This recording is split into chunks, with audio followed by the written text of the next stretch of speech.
Gloria a Dios, Dios les bendiga, amada iglesia. Buenos días, que el Señor les bendiga, les guarde. Les invito por favor a que inclinemos nuestros rostros, vamos a orar en esta mañana. Padre Santo, Señor, agradecemos tu presencia, agradecemos, Señor, tu Santo Espíritu sobre tu pueblo, en tu iglesia. Señor, que nos guíe en esta mañana a recibir tu palabra, mi Dios, con hambre, con sed de ti, Señor. Que tu palabra sea, Padre de la gloria, en este día, ese alimento que necesitamos. En el nombre de Jesús, amén y amén. Gloria al Señor. Bueno, venimos saliendo de la Semana Santa, ¿no? Amén. ¿Qué sucedió después? ¿Se ha preguntado? ¿Qué pasó después de que Cristo vivió la pasión, la muerte, la resurrección? ¿Qué sucedió después?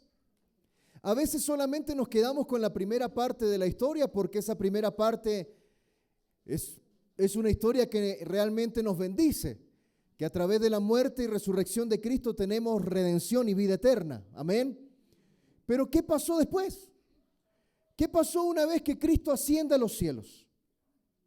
Siempre en la iglesia cristiana, sea cual sea la iglesia, sea cual sea la denominación, ha existido controversia, conflicto, para explicar cómo obra el Espíritu de Dios en la iglesia.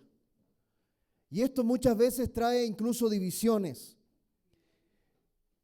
trae manipulación, trae abuso.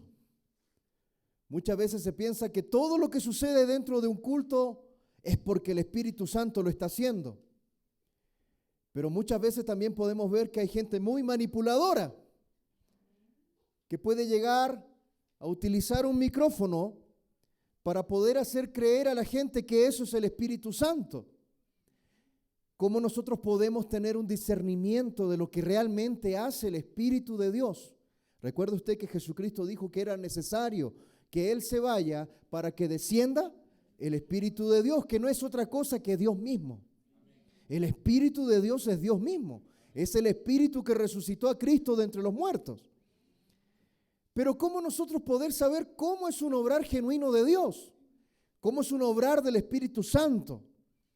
No hay otra forma, mis hermanos. Tenemos que ir a las Escrituras. Tenemos que ir a la Biblia y debemos entender que el Espíritu Santo es Dios mismo y que su presencia y su voluntad se ve reflejada en el libro de los Hechos. Hay un libro en la Biblia que es la continuación de lo que sucedió con los cristianos, con los discípulos que ya eran apóstoles. ¿Qué sucedió con ellos? ¿Qué pasó? Bueno, hay una continuación de la historia. No es que la historia se terminó cuando Cristo resucitó. ¿Usted ha visto las películas de Semana Santa? La última imagen de la película es cuando se ve un manto completamente vacío, una roca corrida y Cristo levantándose de entre los muertos y terminó la película. No, la película todavía está corriendo. Gracias por ese amén, mi amor. Yo sabía que tú me ibas a decir amén. La película sigue escribiéndose. El libro de los Hechos sigue adelante. Mientras la iglesia esté aquí en la tierra, el libro de los Hechos sigue sucediendo. Cristo no se detuvo ahí cuando resucitó en la cruz. En los tiempos que vivimos, el poder de la iglesia, de la comunidad cristiana, a través del Espíritu Santo es vital. ¿Para qué? Para cumplir la misión que Cristo entregó. Por lo tanto, cuando vamos a la palabra de Dios y revisamos qué es esto del Espíritu Santo, cómo es que el Espíritu de Dios obra en la iglesia, debemos aprender, pero muchas veces también tenemos que desaprender. ¿Amén o no amén? Porque muchas veces podemos tener otras enseñanzas, otras cosas en la cabeza, cosas que hemos visto de repente en videos y cuestiones, y de repente tenemos una concepción que es el Espíritu Santo. ¿Cómo obra el Espíritu Santo? ¿Sabe qué? El libro de los Hechos nos explica cómo obra el Espíritu Santo. Entonces tenemos que aprender. ¿Cuántos dicen? Aprender. Y desaprender también. Porque a veces tenemos una concepción de lo que es el Espíritu de Dios. Por lo tanto, necesitamos cambiar nuestra mentalidad. entender que el Espíritu Santo obra en la iglesia a través de todo el mundo. No solamente aquí en Evangelio y Vida, en todo el mundo. Tenemos que cambiar nuestro corazón, porque tenemos que sentirnos motivados a ser usados tal como fue usada la iglesia primitiva, la iglesia del primer siglo, la iglesia que quedó cuando Cristo ascendió. Quedaron todos mirando para el cielo. Jesucristo iba subiendo y todos quedaron mirando así, como huérfanos. No, no estaban huérfanos. El Señor le dijo: es necesario que yo me vaya para que descienda el Espíritu Santo. Amén. Y también tenemos que cambiar nuestra vida, porque es un desafío vivir como los primeros cristianos. Es importante tener clara la misión de la iglesia y cómo nosotros estamos empoderados a través del Espíritu Santo para cumplir la misión de Dios. Le hago una pregunta: ¿cuál es tu reacción? ¿Cuántos son iglesia acá? Amén. Porque la iglesia es las personas. Amén. La iglesia es la persona, no es el rótulo que está colgado acá afuera. La iglesia es la persona. Amén. ¿Cómo te sientes o cómo reaccionas tú cuando sabes que tienes una misión? Que tenemos una misión. Amén. ¿Te sientes calificado para llevar adelante esa misión? Amén. Mire, es importante considerar detenidamente el libro de los Hechos. Y en muchas Biblias, yo creo que hasta está mal escrito. Muchas Biblias dice Hechos de los Apóstoles. Eso está mal. No son los Hechos de los Apóstoles. Es los Hechos del Espíritu Santo. Porque es el Espíritu de Dios el que movió a los apóstoles. Y los milagros y las señales que hicieron los apóstoles después de que Cristo se fue, no era por obra de ellos, no era porque ellos eran apóstoles, no. Los milagros venían por mano del Espíritu de Dios. Y usted va a ver en estas semanas que vamos a estar viendo el libro de los Hechos, usted va a notar que siempre fue la obra del Espíritu Santo en la iglesia lo que provocaban los milagros y los grandes portentos. ¿Cuántos dicen amén? La iglesia era acompañada y es acompañada por el Espíritu Santo. Por lo tanto, cuando vamos al libro de los Hechos, nosotros vamos a entender, vamos a comprender la misión de la iglesia y el papel del Espíritu de Dios para fortalecer nuestra fe. Es importante entonces aprender, estudiar sobre el libro de los Hechos, cómo interactuó el Espíritu de Dios con la iglesia. La palabra del Señor dice en Hechos, capítulo 1, verso 1. Vaya a su Biblia, por favor. Hechos, capítulo 1, verso 1. Dice: en el primer tratado, oh Teófilo, hablé acerca de todas las cosas que Jesús comenzó a hacer y a enseñar. ¿Cuál es ese primer tratado?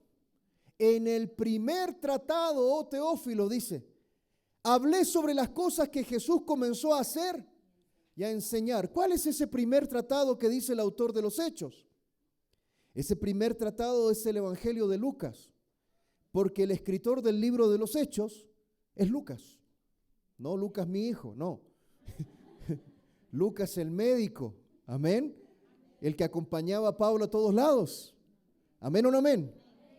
Lucas es el escritor del libro de los Hechos y el primer tratado es el Evangelio de Lucas que usted tiene en su Biblia. Amén. En algún tiempo se dividía el Evangelio de Lucas en dos tomos. El Evangelio de Lucas y lo que después se dividió como el libro de los Hechos.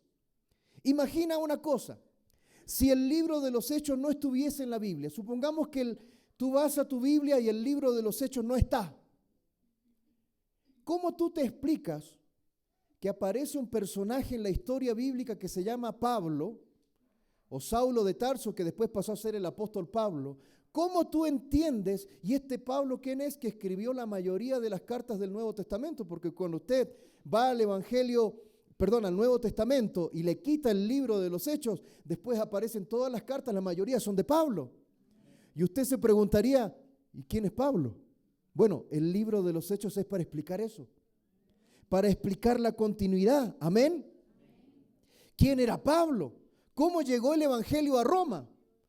El libro de los Hechos sirve para esto, para contestar esas preguntas y conectar los evangelios con las cartas paulinas, las cartas de Juan, las cartas de Pedro, todo lo que aparece en el Nuevo Testamento hasta el Apocalipsis. Amén. Mire, humanamente hablando, le digo, humanamente hablando, el cristianismo, la iglesia primitiva del primer siglo no tenía nada a su favor. Eran pobres, no tenían dinero.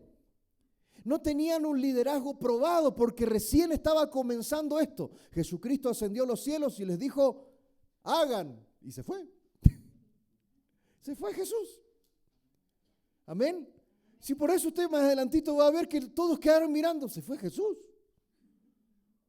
Y Jesús dijo, vayan y hagan discípulos a las naciones. Bautícenlos en el nombre del Padre, del Hijo y del Espíritu Santo. ¿Ya? Enséñenles todo lo que yo les he enseñado. Y he aquí, yo estaré con vosotros todos los días hasta el fin del mundo. Chao. Y se fue Jesús. Jesús que había estado con ellos durante 3 años. Y ellos quedaron, ¿y ahora? Mire, humanamente hablando, la iglesia no tenía recursos, no tenía dinero, ni siquiera tenía un liderazgo que había sido probado en el proceso. No tenía ni siquiera una herramienta tecnológica para decir, vamos a propagar el evangelio a través de WhatsApp. No. Vamos a propagar el evangelio a través de la televisión. No, tampoco. No. La iglesia incluso enseñaba verdades que eran increíbles. ¿Por qué digo increíbles? No porque sean portentosas, que lo son, pero ¿quién iba a creer de dar la otra mejilla en una época en donde la vida no tenía valor, hermanos?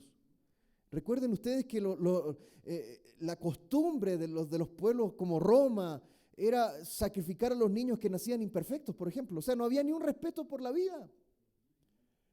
Y usted va a estar hablando de amor al prójimo. O sea, lo que predicaba la iglesia hasta era nuevo, entre comillas, a una generación que era completamente corrupta. Qué difícil fue comenzar, humanamente hablando. ¿Me explico? Humanamente hablando. Lucas capítulo 1, verso 1 al 4. Lucas capítulo 1, verso 1 al 4.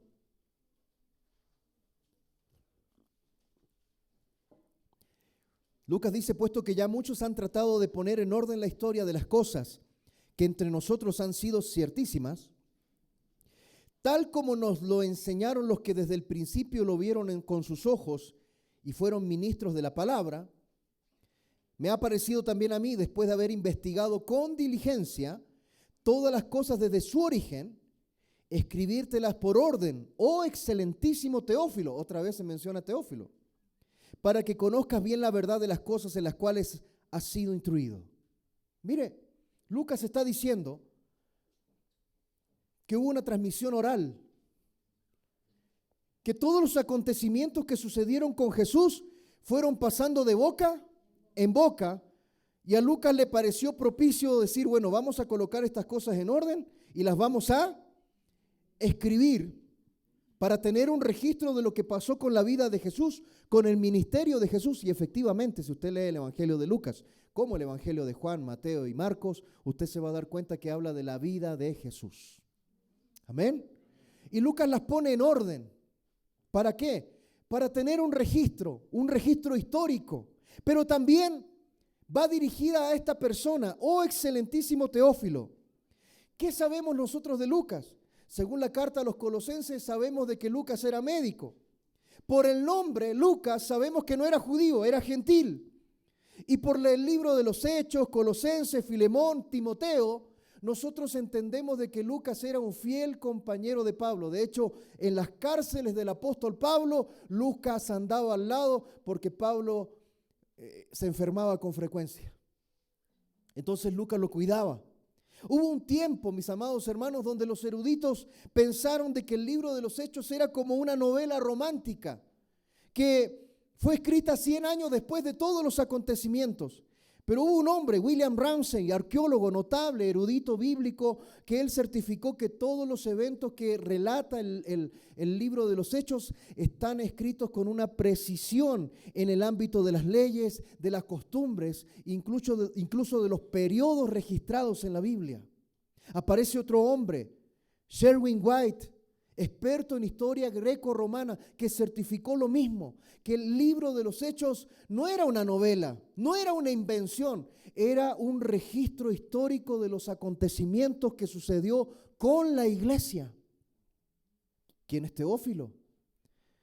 Pudo haber sido un cristiano que estaba siendo instruido en la Biblia. Teófilo pudo haber sido un oficial romano que estaba siendo discipulado. Teófilo pudo haber sido incluso hasta un nombre simbólico, porque Teófilo significa uno que ama a Dios. Amén. Pero la palabra excelentísimo Teófilo que aparece en el Evangelio de Lucas nos da a entender de que Teófilo era una persona importantísima dentro del Imperio Romano. Era una persona de alto rango y alguien le estaba discipulando a esta persona. Y mis amados hermanos, Lucas llegó con Pablo, y esto aparece más adelante, lo veremos en el libro de los Hechos, pero también se fue con Pablo a Roma. Más o menos nos damos cuenta de que Lucas tuvo alrededor de 2 años para realizar todo este estudio y escribir el Evangelio y el libro de los Hechos. Ahora acá hay algo interesante. En la antigüedad los libros se escribían en rollos, en papiros. Amén. No sé si usted sabe, pero cada papiro medía más o menos 7,5 metros. Entonces, era bastante complejo poder escribir y andar cargando eso.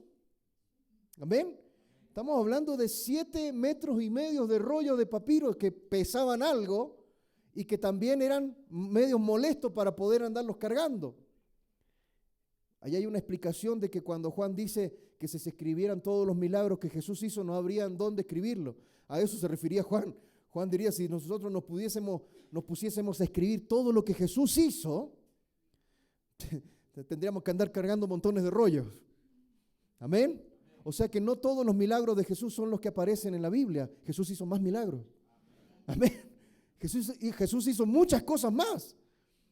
Lucas tuvo 2 años y es por eso que muchas veces los evangelios, los escritos bíblicos están en cierta manera condensados, se podría decir, por un tema práctico de que los rollos, ¿cierto?, de estos papiros eran incómodos para trasladarlos de un lugar a otros. Entonces, Lucas escribe sus escritos en 2 rollos, uno el Evangelio de Lucas y el otro el libro de los Hechos. ¿Para qué? Para certificar a Teófilo, esta persona importante del Imperio Romano, número 1, que el cristianismo no era peligroso. Algunos habían puesto que el cristianismo era un peligro para el Imperio Romano. No, el cristianismo no era peligroso. Más bien, ante las leyes también Lucas quiere certificar de que el cristianismo es inocente y de que incluso el cristianismo es legal, porque el cristianismo es una extensión del judaísmo, del propósito de Dios con las naciones de la tierra. Gracias por ese amén. ¿Amén o no amén? ¿De qué trataba el primer escrito de Lucas? Mire, hoy día es una introducción, porque tenemos que aprender.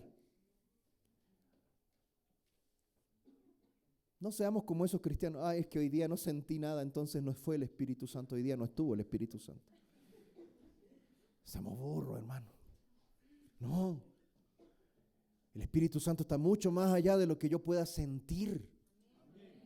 Amén. Y eso queda escrito en la Biblia para que nosotros tengamos una guía. Lo comentaba el otro día justamente en un estudio bíblico. Lamentablemente, mis hermanos, el evangelio se ha ido corrompiendo con el tiempo. Lamentablemente surgen los intereses personales de hombres, de mujeres, de personas que buscan sacar provecho.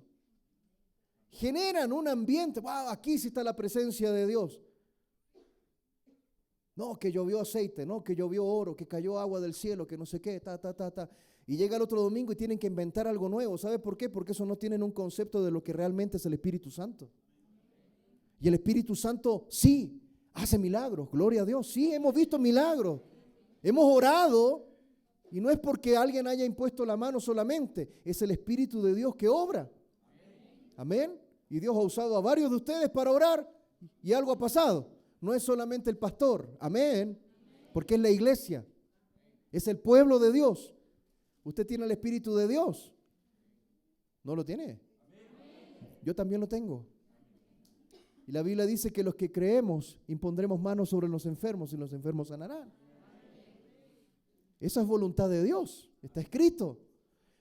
Pero muchos sacan provecho de esto. Mis amados hermanos, es por eso que hay que estudiarlo y hay que aprenderlo. ¿De qué trataba el primer escrito de Lucas? O sea, el Evangelio de Lucas. Habla de la obra de Jesús. Básicamente, cuando usted lee el Evangelio de Lucas, habla de la obra de Jesús. Pero ¿de qué habla entonces el libro de los Hechos? Habla de la continuación de esa obra.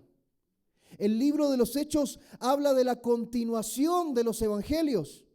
Mire, incluso déjeme decirle que el libro de los Hechos no nos da una historia completa de la iglesia de ese tiempo. Solamente nos da una porción de lo que sucedió en Jerusalén. Y después de las naciones gentiles, pero no nos habla realmente de la totalidad de lo que sucedió en la iglesia.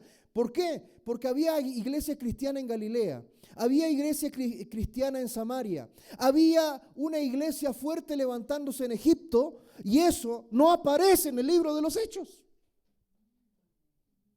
¿Amén o no amén? Ahora no es que, ¡ay, sacrilegio, vamos a rasgarnos las vestiduras! No aparece en la Biblia, eso no es de Dios. No, tranquilo. Estoy hablando de que lo que se relata en el libro de los Hechos era lo que estaba más cercano al que vio los acontecimientos. Lucas no podía estar en 3 lugares a la vez. Mis amados hermanos, el libro de los Hechos nos habla de un periodo más o menos de 30 años. Nos lleva entre el año 60 al 61 después de Cristo. Llega ahí cuando Pablo está tratando de comparecer al emperador romano Nerón, que en el año 64 Nerón ya se rayó la teja y comenzó a quemar Roma para echarle la culpa a los cristianos. Comenzó a haber una persecución, amén. Por lo tanto, en un sentido, el libro de los Hechos hasta el día de hoy se sigue escribiendo, no de manera literal. No es que seguimos escribiendo todo lo que está pasando en las iglesias, no. La obra de Cristo continúa. La obra del Espíritu Santo sigue en la iglesia, amén. Entonces, ¿para qué sirve el libro de los Hechos? Para rastrear si lo que Jesucristo enseñó en los evangelios, la iglesia lo estaba haciendo. Para eso es. Si los cristianos habían sido obedientes, lo que Cristo enseñó en los evangelios continuaba con la iglesia cuando Cristo ya no estaba. Pero también nos sirve para rastrear lo que el Espíritu Santo hacía con la iglesia. Y ahí sí nos interesa, porque eso nos ayuda a nosotros a poder discernir hoy cuándo hay un mover genuino del Espíritu de Dios y cuándo es pura bla bla. Amén.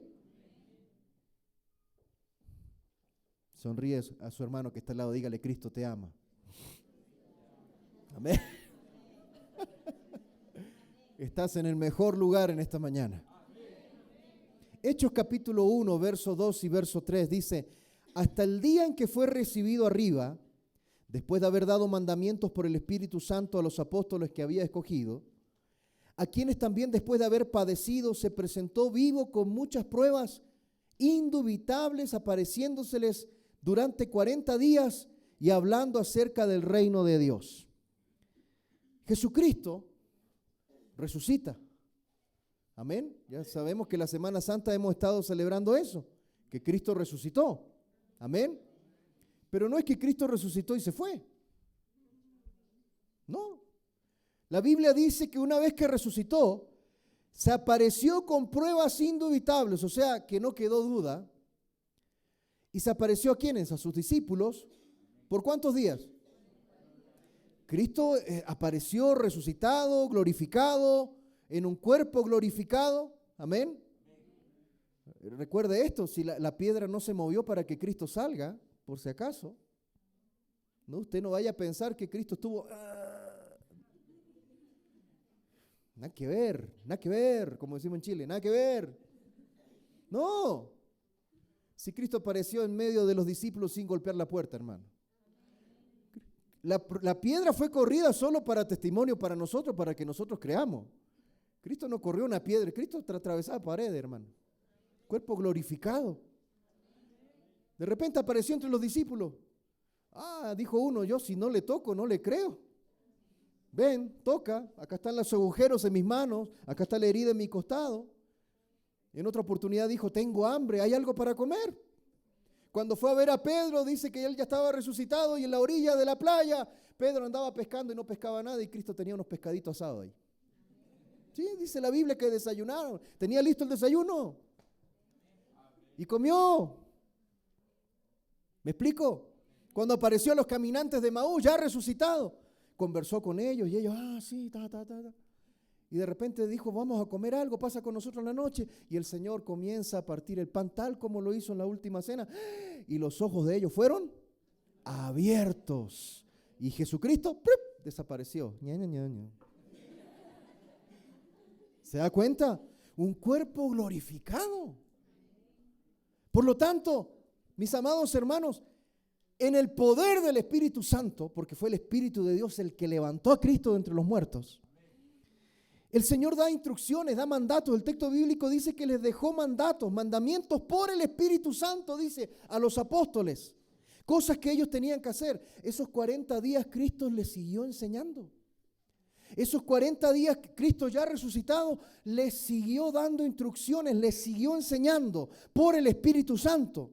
Mire, el Señor fue glorificado, fue resucitado con toda autoridad, con toda soberanía, pero Él dependía del Espíritu de Dios. Dependía.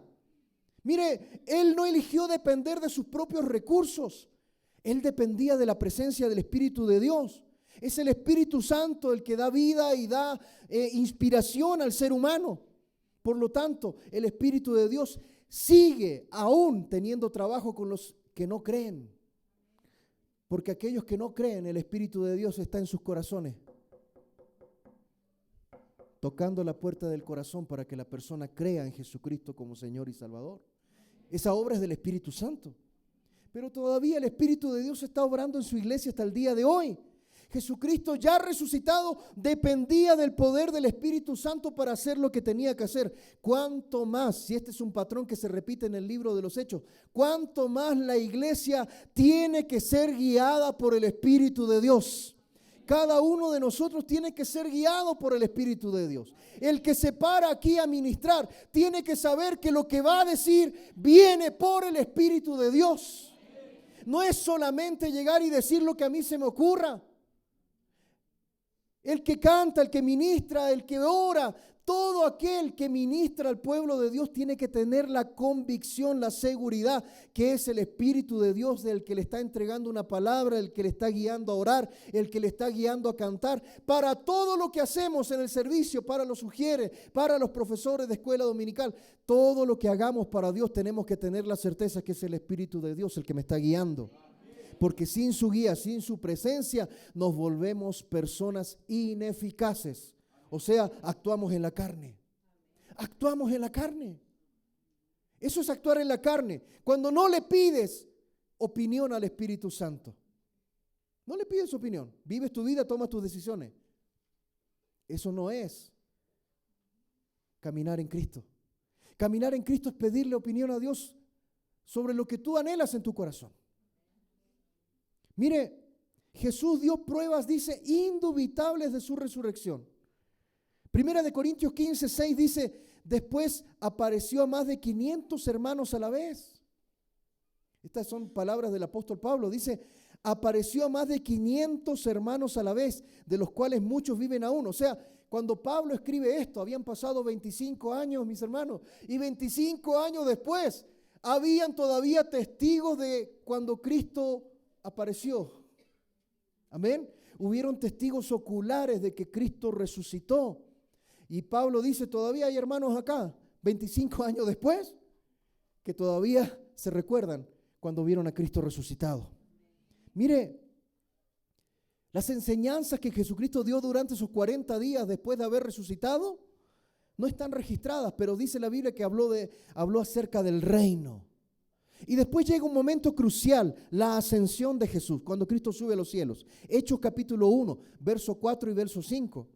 Hechos 1, 4 y 5 dice, estando juntos, les mandó que no se fueran de Jerusalén. ¿Qué hizo el Señor? Les entregó una orden, un mandato. Amén. Les dijo, estando juntos, les mandó que no se fueran de Jerusalén. ¿A quiénes? A los discípulos. Amén. A los discípulos.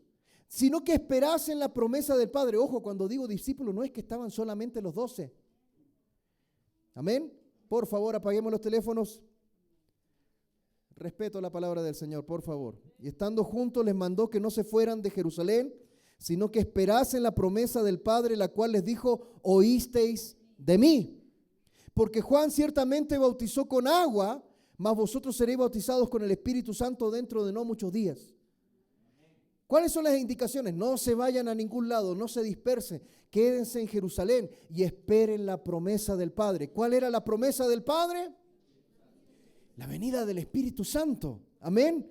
¿Por qué? Porque los discípulos, todos los discípulos, no iban a poder hacer nada efectivo. Les repito, no tenían dinero, no tenían recursos, no tenían medios de comunicación, no tenían ni siquiera un liderazgo probado. Por lo tanto, no iban a poder hacer absolutamente nada por el reino de los cielos si es que primero no eran llenos. Tenían que ser llenos. Amén. Mire, que ellos esperasen significa que esperar valía la pena. Algo Dios iba a hacer. Que ellos esperasen significa que tenían una promesa de Dios en sus manos. Una promesa de Dios en sus manos. Y Dios la iba a cumplir. Mis amados hermanos, que ellos esperasen significa que debían recibirlo. No que podían crearlo por ellos mismos. Esto es importantísimo. La llenura del Espíritu Santo es una promesa para la iglesia hoy. No creen mucho, parece. La llenura del Espíritu Santo es una promesa para la iglesia en todo tiempo. ¿Cuál es el punto? Que tenemos que creerlo para recibirlo, pero no podemos crearlo. ¿Amén o no amén? Porque hoy día se puede crear. Yo me puedo colocar a poner unos acordes menores acá y a usted le va a entrar una melancolía. Porque los acordes menores, que son la mayoría de las canciones altiplánicas, ¿ah? ¿Usted ha escuchado las canciones altiplánicas, las canciones algunas folclóricas? El pasillo, por ejemplo, una música folclórica basada en acordes menores. Cuando usted escucha un pasillo, ¿qué sucede? ¿Se acuerda de la pelada de como hace 20 años? ¿Se acuerdan?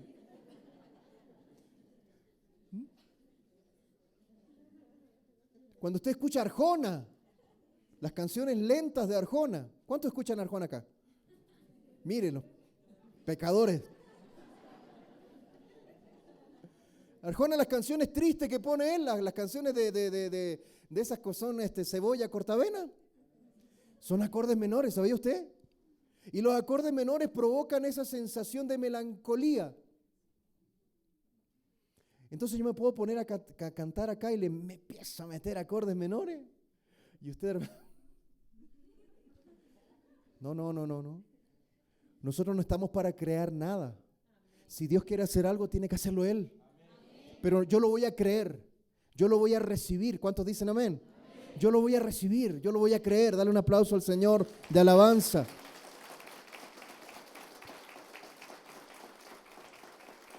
Es interesante, mis hermanos, que ellos, los discípulos, estaban siendo probados porque tenían que esperar. ¿Cuánto nos cuesta esperar? Han habido hermanos que me dicen, pero pastor, ¿cómo es eso de la llenura del Espíritu Santo? Yo nunca lo he sentido. Y yo les digo, ¿y lo has buscado? ¿Y cómo lo busco? Ora. Pero si yo oro, pero no pasa nada, bueno, ten paciencia. Acálmese. Tenga paciencia. Porque no es algo que pueda suceder cuando yo quiera. Dese cuenta que acá el Señor les dice, no se vayan de Jerusalén, esperen, porque va a venir la promesa del Espíritu Santo. Amén. Y en ese esperen era que ellos tenían que juntarse y orar juntos. Amén. Y el orar juntos era esperar en qué momento el Señor iba a hacer eso espectacular, que ya más adelante lo vamos a aprender. Mire, y vemos nuevamente la Trinidad metida en esto. Jesucristo dice que esperen la promesa ¿de quién? Del Padre. ¿Y cuál era la promesa del Padre? Dese cuenta la Trinidad obrando a favor de la iglesia. Mis amados hermanos, una promesa de Dios no puede ser otra cosa que algo bueno. Eso es algo que uno tiene que tomar. Si esto es una promesa de Dios para la iglesia en todo tiempo, uno tiene que tomarlo como algo bueno de Dios, no como algo que me da miedo, me da temor, ¿no? Una promesa del Padre es confiable, porque nunca Dios va a prometer algo que no pueda cumplir. Cuando Dios promete es porque son cosas que Él puede cumplir. Una promesa del Padre le pertenece a todos los que son hijos. A todos. Esto no es solamente para una élite exclusiva. Por eso a mí me carga, me molesta, me revienta, me afecta, me molesta, me enojo, me salen así como que se me va la paloma del Espíritu Santo y me baja el murciélago. Cuando alguno dice, es que ese pastor sí tiene la unción. Burro, todos tenemos la unción, todos tenemos la unción. Porque la unción es la presencia del Espíritu Santo sobre la iglesia, sobre su pueblo. Es para todo el pueblo de Dios. Todo el que es hijo tiene al Espíritu Santo. ¿Y qué tiene que hacer uno? Procurar esa plenitud, esa llenura. Buscar, avivar el fuego del don de Dios que está en uno. Amén. No, es que ese sí que es ungido. No, ese otro. Y andan detrás de los ungidos. No, son seres humanos igual que cualquier otro. Es el Espíritu de Dios el que obra en la iglesia. Por lo tanto, ¿qué es la llenura? ¿Qué es ser bautizados del Espíritu Santo? Hermanos, es ser cubierto por algo completamente, sumergidos en algo. Es como cuando usted se bautiza, y cierto, y le ponemos la batita blanca y lo metemos al agua, ¿sí? ¿Cuántos se han bautizado? La mayoría. ¿Cuántos no se han bautizado? Acá me los pillo. Ya, hoy día se anotan, ¿ok?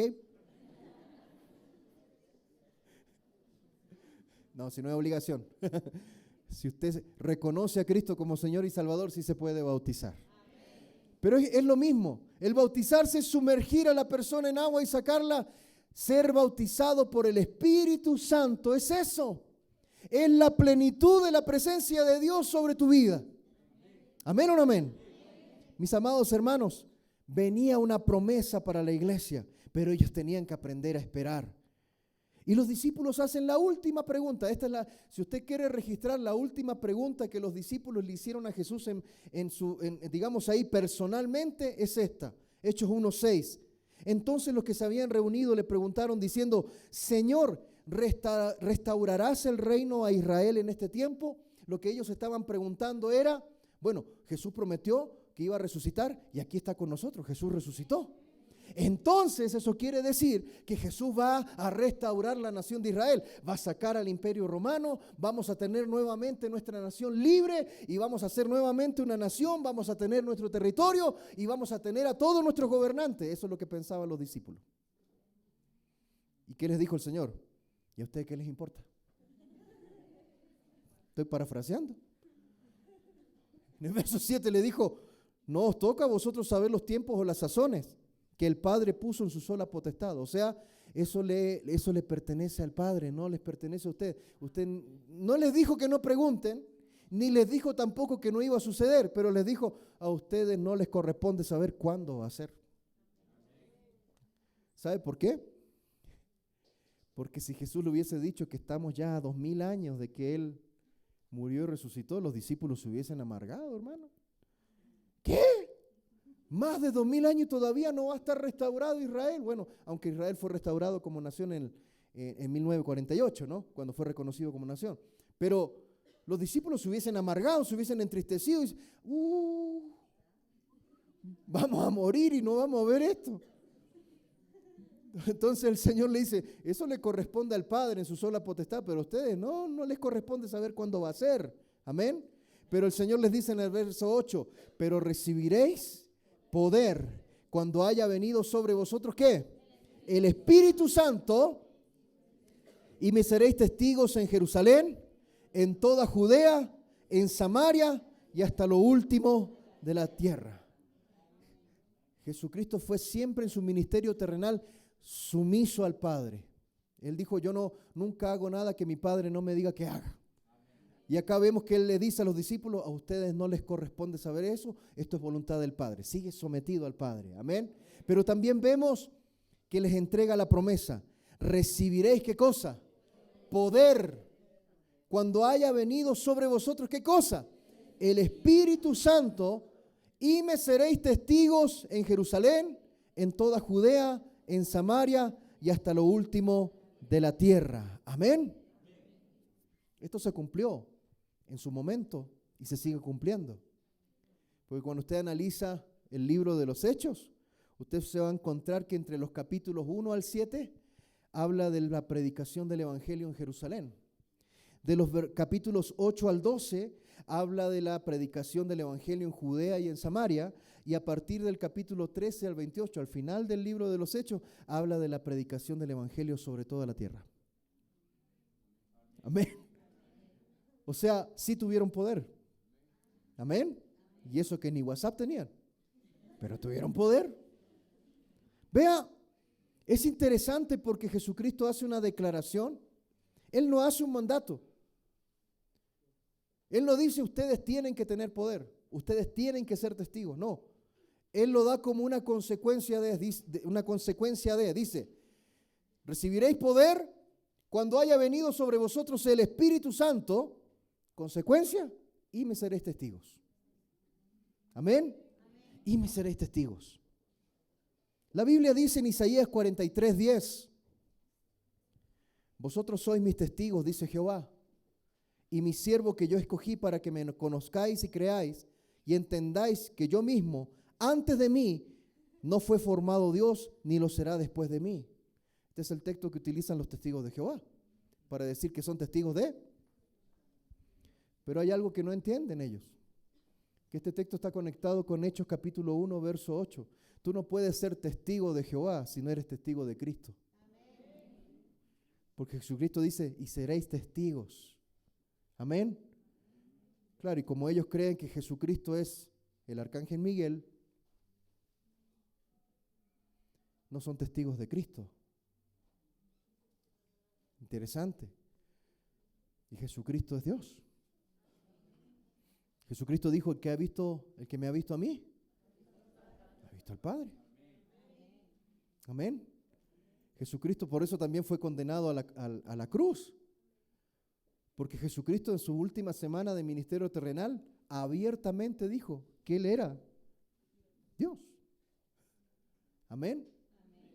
Por lo tanto, mis amados hermanos, nos encontramos con que este mandato, sean testigos en Jerusalén, en Judea, en Samaria y hasta lo último de la tierra. Oiga, esto hasta pudo haber sonado contradictorio para los discípulos. Y usted dice, ¿pero por qué? Porque en Jerusalén fue donde Jesucristo fue asesinado, fue metido en una cruz. Y en ese lugar donde Jesucristo fue a colgar en una cruz y fue condenado, Jesucristo dice, tienen que predicar ahí. Mis amados, Judea rechazó el ministerio de Jesús. Samaria era un lugar para los judíos considerado un basurero. Puros mestizos, no eran judíos puros según ellos. Sin embargo, Jesucristo dijo, tienen que ir a predicar ahí. Y después dice, vayan a todas las naciones, a toda la tierra. Para un judío de esa época, los gentiles eran carne para el infierno, porque los gentiles eran perdidos. Y sin embargo, Jesucristo los manda a predicar a donde un judío nunca iría a predicar. Pero como estos judíos, los discípulos de Cristo, habían conocido a Jesús y habían visto su resurrección, estaban en espera del poder que tenía que llegar sobre ellos para ser testigos. O sea, ¿cuál es ese poder? Ya lo vamos a ver las siguientes semanas. Me voy a adelantar un cachito. Usted se va a dar cuenta que tiene la presencia y el poder del Espíritu Santo en su vida cuando usted no le dé vergüenza hablar de Cristo. Mire, si hay una obra poderosa del Espíritu Santo en el creyente, mire, si usted piensa que el Espíritu Santo es solo para hacer milagro, está para atrás. Eso está mal. El Evangelio no es solo milagro. Amén. Porque hemos visto incluso que en la última semana de Jesús vimos milagros y Lázaro resucitó, pero después también murió.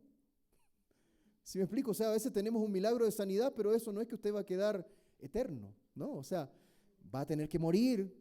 Amén. De que muere, muere, exactamente. ¿Sí me explico? Y todos vamos camino para allá. Amén. Nadie va a quedar aquí de adorno. ¿Sí? Entonces, todos vamos para allá. Pero el punto es, mis amados hermanos, que de algo tenemos que morir. Amén. Nuestra vida va conectada más a lo eterno. O sea, ¿a dónde vamos a ir a parar cuando muramos? Si he reconocido que Jesucristo es Señor y Salvador y lo he creído en mi corazón con convicción, nos espera una vida eterna en compañía de Él, con Él. Pero si yo rechazo la obra de Cristo en la cruz, no tengo cómo salvar, porque no es por obras.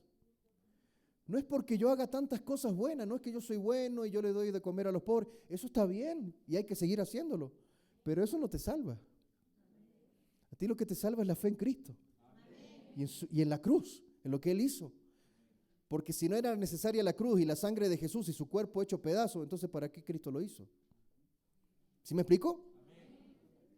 Por algo Cristo lo hizo. Si hubieran otra forma de salvarse, Cristo dijo, ¿yo para qué voy a ir a pasar por la cruz? Entonces, mis amados hermanos, cuando nos encontramos con esto, es que ese poder era para que les dé esa autoridad para predicar. ¿Amén o no amén? Amén. Si la llenura del Espíritu Santo no es solamente para hablar en lengua. Porque algunos identifican solo eso. Es que yo sí hablo lengua. Pablo dice, yo hablo más lengua que ustedes. Pero prefiero decir 3, 4 cosas con mi entendimiento para que ustedes puedan entenderme. Entonces no, el Espíritu de Dios es una labor fundamental en el cristiano, es la guía en la vida del cristiano, pero también ser testigo, o sea, predicarle a otro. Amén. Dar testimonio de tu fe. Hechos capítulo 1, y con esto termino, verso 9 al 11. Dice, habiendo dicho estas cosas, o sea, Jesús ya entregó todo lo que tenía que entregar. Viéndolos ellos, o sea, ellos estaban así, ¿ya? Fue alzado, o sea, mis hermanos, esto es interesantísimo, porque tuvo un propósito en que Cristo ascendiera a los cielos así, de manera visible. Dice, le recibió una nube que le ocultó delante de sus ojos, o sea, ellos vieron literalmente a Jesucristo en cuerpo ascender y fueron siguiéndolo con la vista. O sea, no es que Jesucristo desapareció como un holograma, no, ascendió. Y dice que fue, cierto, recibido, le recibió una nube que le ocultó. ¿Por qué es importante esto? Porque cuando Cristo murió en la cruz, después resucitó, apareció de manera, no es que Cristo apareció en una nube, no. Ellos estaban reunidos, cierto, en un lugar, asustados porque había una persecución y de repente Jesús apareció en medio de ellos. Si Jesucristo hubiese desaparecido, hubiese dado las órdenes, los mandatos, y Jesucristo hubiese desaparecido así como apareció después de su resurrección, los discípulos hubiesen dicho, va a volver a venir. Va a volver a venir ahorita, ya mismo. No, Jesucristo marcó esto para dejar, digamos así, un testimonio de que Él ya no iba a volver hasta el tiempo en que tendría que volver. Porque la Biblia dice, estando ellos con los ojos puestos en el cielo, o sea, le siguieron y Jesucristo se perdió en los cielos. Entre tanto que Él se iba, he aquí se pusieron junto a ellos 2 varones con vestiduras blancas, los cuales también les dijeron, varones galileos, ¿por qué estáis mirando al cielo? ¿Sabe por qué pasa esto? Porque Jesús les dijo, no se vayan de Jerusalén, esperen ahí porque va a llegar la promesa del Padre. No se dispersen, quédense en Jerusalén. No estaban haciendo caso. ¿Qué estaban haciendo ellos?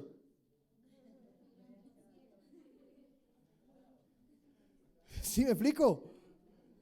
Y estos ángeles, porque muchos están de acuerdo que eran ángeles, dicen que los eruditos bíblicos dicen son ángeles.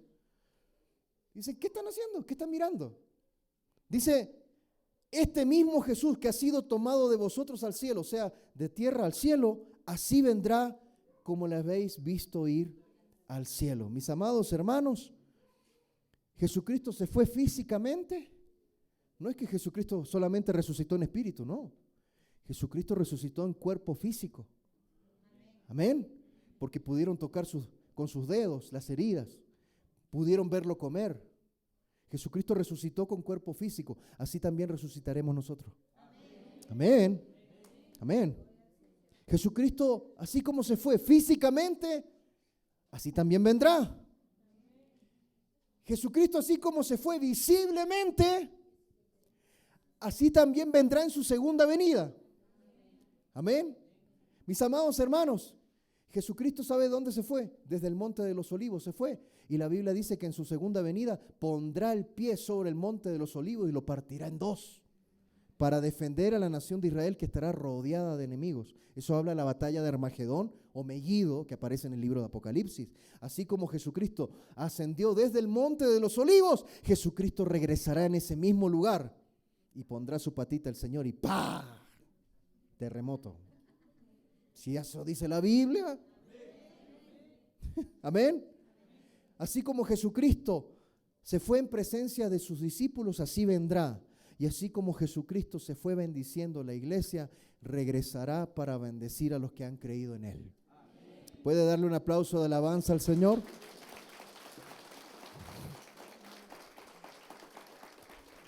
Gloria a Dios. Cerremos nuestros ojos un momento, vamos a orar.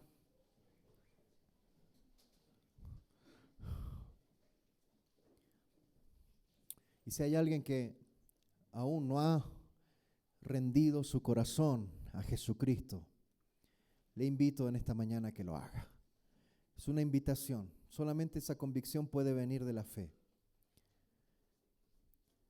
Entregue su corazón a Jesús. Y el Señor obrará a través de su Espíritu Santo en tu corazón.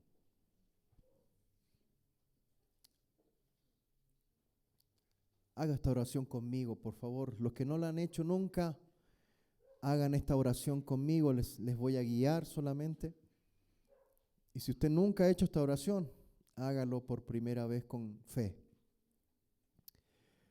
Diga después de mí: Señor Jesús, te doy gracias porque moriste por mí en una cruz, y el pecado que yo no podía cubrir, tú lo cubriste por mí con tu sangre.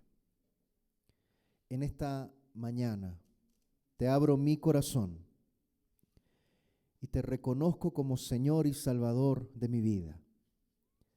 Te pido que perdones mis pecados y que me des vida eterna. Creo que moriste en la cruz por mí y que resucitaste al tercer día para salvarme. Te doy gracias por tu perdón en el nombre de Jesús. Amén. Si usted hizo esta oración por primera vez, ¿hay alguien que la haya hecho por primera vez? ¿Alguien? Dios te bendiga. ¿Alguien más? Dios te bendiga. Dios te bendiga. Los que han hecho esta oración por primera vez en sus corazones, con convicción, la Biblia dice que has pasado de muerte a vida eterna. ¿Qué le recomiendo? Ore a Dios. ¿Qué le recomiendo? Lea una Biblia. Amén. Si no tiene Biblia, acérquese a mí al final del culto y yo le puedo conseguir una. Y siga viniendo a la iglesia para que usted pueda aprender la voluntad de Dios a través de su palabra. Amén. Sigamos orando. Padre, gracias por esta tu palabra. Señor, gracias por cada uno de tus hijos. Te pido que a través de estas semanas que aprenderemos el libro de los Hechos, tu Espíritu Santo nos abra nuestros ojos y nuestro entendimiento para que podamos tener, Señor, de primera mano a través de tu palabra la convicción del obrar de tu Espíritu Santo en nuestras vidas. Te entrego, mi Dios, una vez más esta tu palabra en los corazones de tus hijos para que siga haciendo la obra que tiene que cumplir. En el nombre de Jesús, amén y amén. Dios les bendiga, mis hermanos.